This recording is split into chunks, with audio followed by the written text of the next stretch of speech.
Oke, assalamualaikum warahmatullahi wabarakatuh. Kembali lagi teman-teman bersama saya di channel Warga Sipil. Kali ini informasi terkait sertifikasi dosen. Kita akan membahas terkait persyaratan dan jadwal sertifikasi dosen tahun 2022. Teman-teman, kemarin tahun 2021 ada 4 gelombang yang dibuka, bahkan peserta Serdos di tahun 2020 pun diberi kesempatan untuk dapat mengikuti kembali Serdos di tahun 2021 pada gelombang keempat. Tapi kali ini sudah beredar terkait dengan jadwal sertifikasi dosen tahun 2022. Oke, sebelum lanjut ke pembahasan materi kita kali ini, jangan lupa buat teman-teman yang baru datang, yang belum subscribe, silakan subscribe. Tombol di bawah video, jangan lupa klik tombol lonceng agar teman-teman selalu mendapatkan notifikasi update video terbaru dari saya. Oke, kita langsung saja ke TKP. 2000 years later. Baik, teman-teman semuanya, ini edaran terkait dengan pelaksanaan dan jadwal sertifikasi dosen tahun 2022. Diterbitkan tanggal 31 Mei 2022. Di sini berbunyi dalam rangka pelaksanaan sertifikasi pendidik untuk dosen. Nah, teman-teman, ini mungkin khusus dosen dulu ya. Buat teman-teman tendik mungkin nanti bersabar. Nah, ini kita membahas untuk dosen dulu. Nah, di sini ada hal-hal yang harus diperhatikan, informasi yang harus kita sampaikan sebagai berikut. Yang pertama, ketentuan pelaksanaan Serdos tahun 2022 saat ini teman-teman mengacu kepada keputusan Direktorat Jenderal Pendidikan Tinggi nomor 101/E/KPT 2022 tanggal 6 April 2022 tentang pedoman operasional sertifikasi dosen. Di poin yang kedua, pelaksanaan Serdos tahun 2022 ini terbagi menjadi 3 gelombang, teman-teman. Jadi ada kesempatan, banyak waktu buat Bapak Ibu dosen untuk menyiapkan berkas-berkas persyaratan untuk mengikuti Serdos tahun ini. Bagi Bapak Ibu dosen yang masih belum eligible mengikuti Serdos, dapat melakukan perubahan data untuk memperbaiki atau melengkapi data sesuai dengan syarat peserta Serdos. Kemudian pemenuhan sertifikat pekerti atau AA dapat diperoleh melalui penyelenggara pekerti. Nanti kita akan jabarkan PTS atau perguruan tinggi penyelenggara pelatihan pekerti ini. Kemudian terkait dengan pemenuhan skor TKBI, TKDA dapat juga nanti kita juga akan perlihatkan penyelenggaranya. Dan selanjutnya, data dan sertifikat dosen yang telah mengikuti akan dilaporkan oleh penyelenggara. Jadi untuk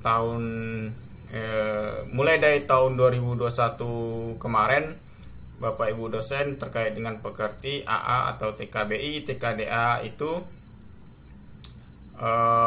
diinput oleh PT yang ditunjuk sebagai penyelenggara pelatihan, di mana sebelumnya dulu ya, yang bagi Bapak Ibu yang pernah mengikuti pekerti atau TKBI, TKDA itu diinput secara manual di aplikasi Sister. Nah, kemudian bagi Bapak Ibu yang telah memiliki sertifikasi pekerti atau AA atau skor TKBI atau TKDA yang memenuhi ambang batas skor yang diperoleh melalui penyelenggara pelatihan pekerti TKBI TKDA yang sesuai dengan ketentuan Serdos tahun 2020 dapat dipergunakan untuk memenuhi persyaratan Serdos. Jadi bagi Bapak Ibu yang mungkin dulu sudah memiliki sertifikat pelatihan pekerti TKBI atau TKDA yang masih yang dilaksanakan pada tahun 2020 itu masih bisa digunakan, dan Bapak Ibu dapat menginputkan langsung secara manual melalui aplikasi Sister. Tapi hal ini, nah di sini ada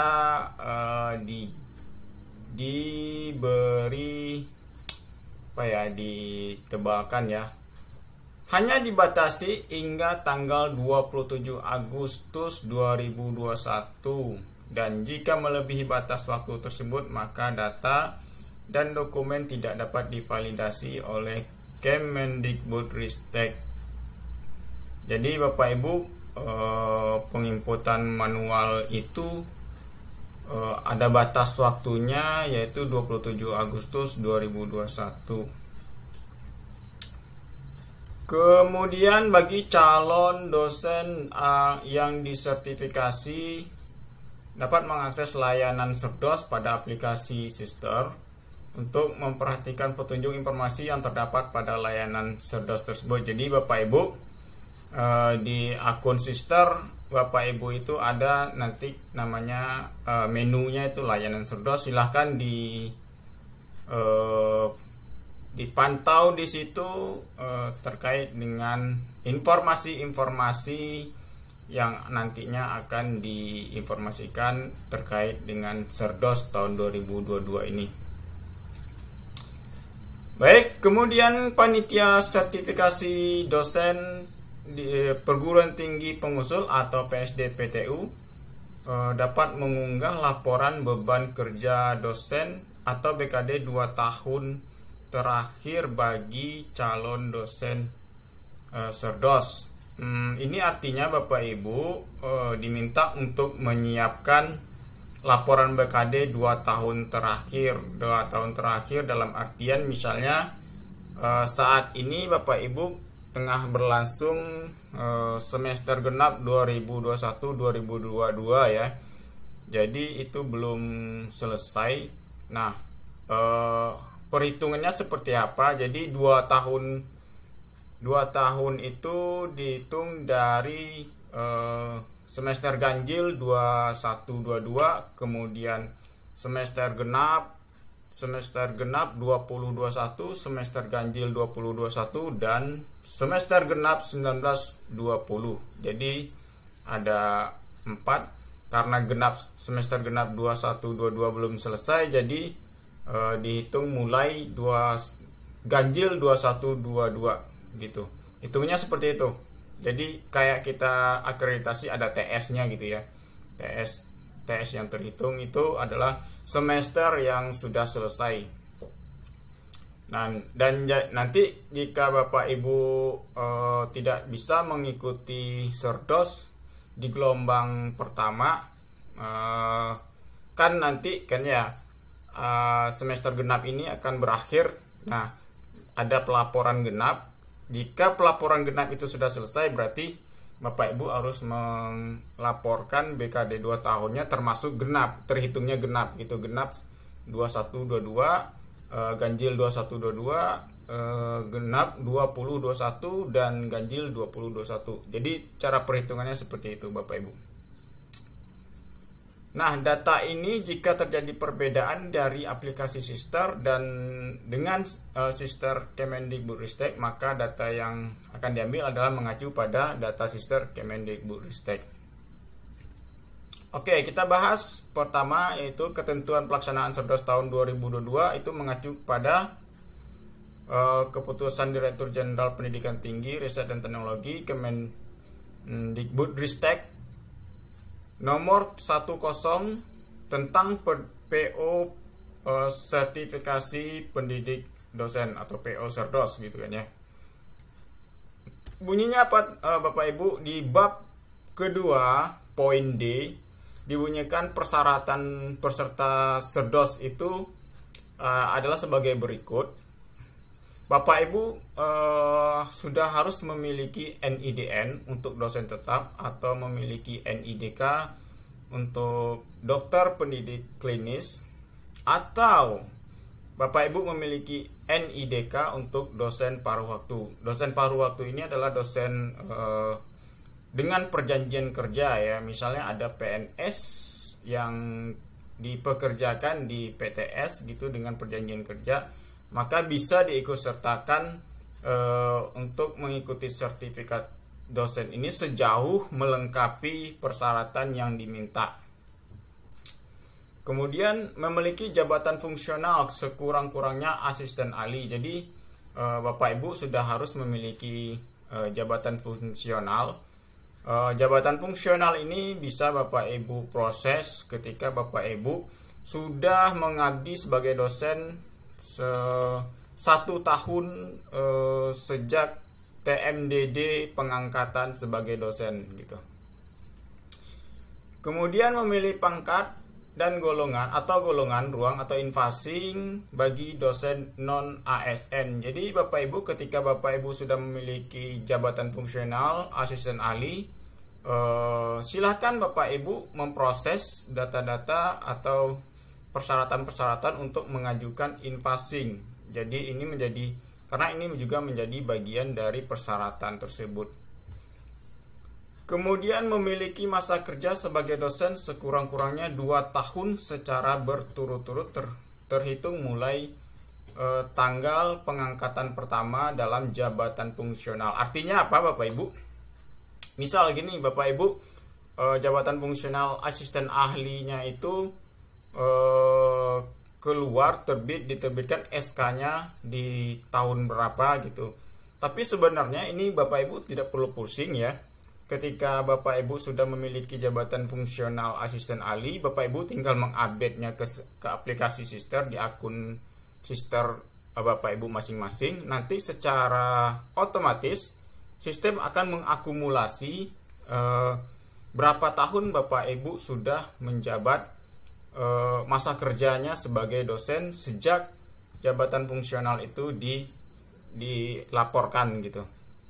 Jadi saran saya Bapak Ibu bagi yang sudah memegang SK jabatan fungsional itu jangan disimpan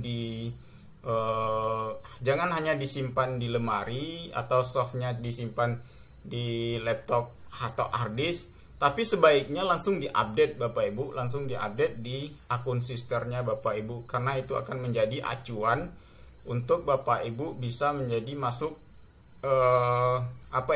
nominasi calon Serdos gitu.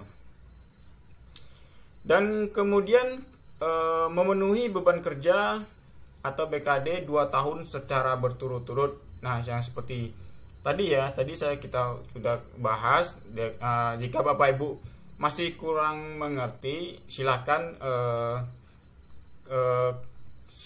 tinggalkan pesan di kolom komentar. Nanti akan saya coba ya menjabarkan lagi lebih mudah untuk dipahami gitu.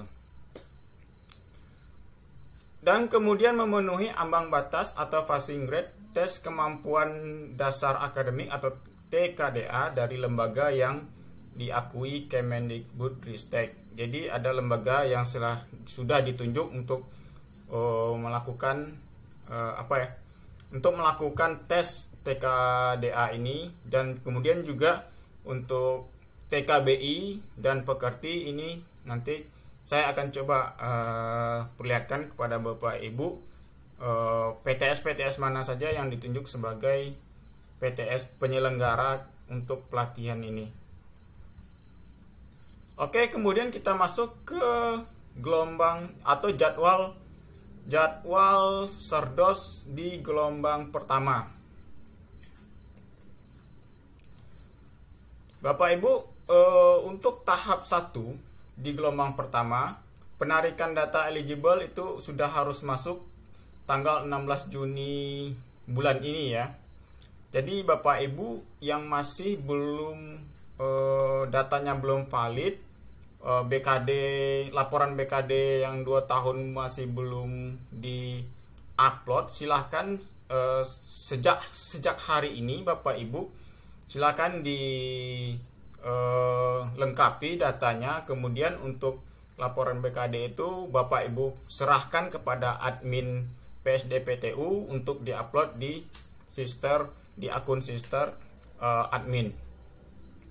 Kemudian untuk tahap keduanya adalah penyusunan PDD UKT-PT dan penilaian persepsional. Nah, jadi ini adalah gelombang 1.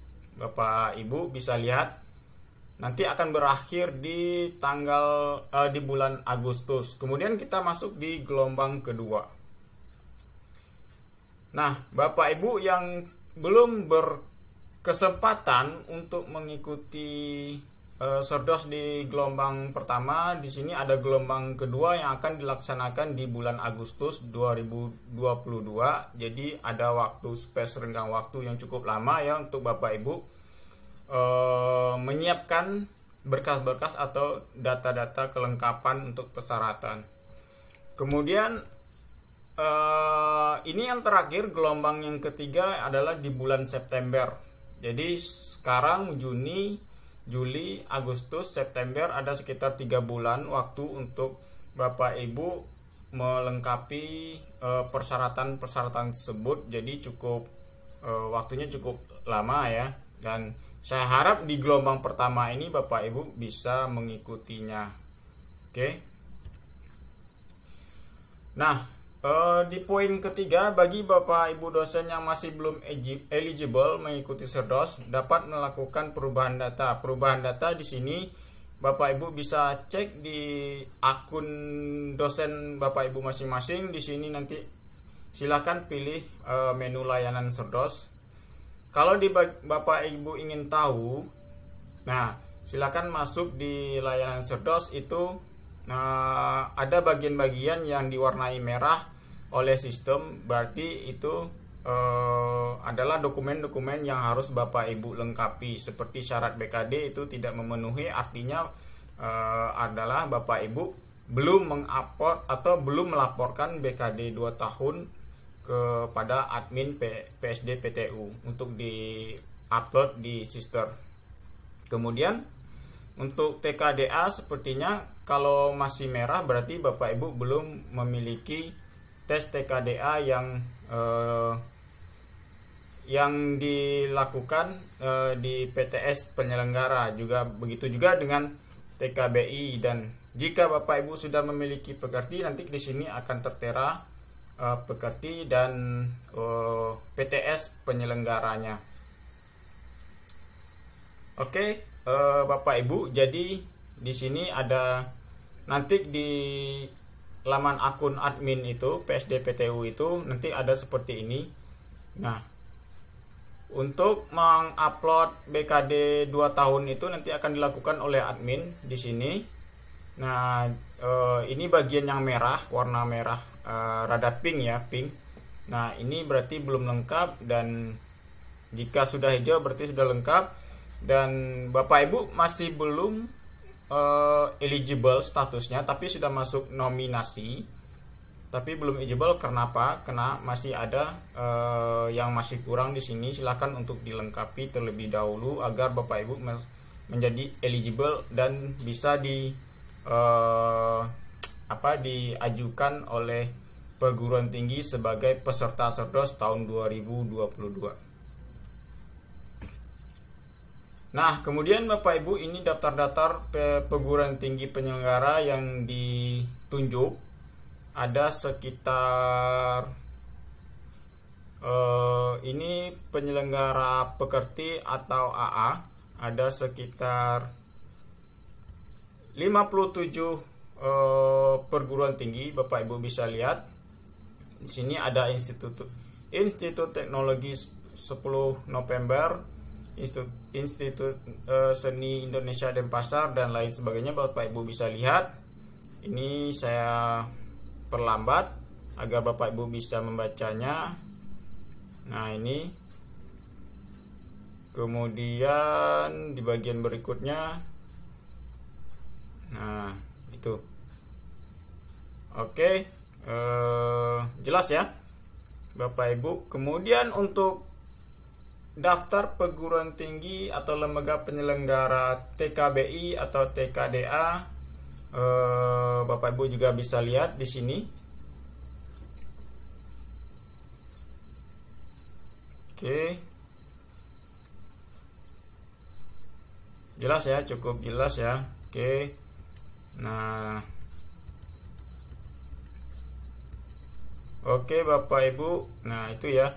Itu mungkin sedikit informasi yang bisa saya sampaikan kepada Bapak Ibu agar Bapak Ibu bisa mempersiapkan diri untuk mengikuti Sordos tahun 2022.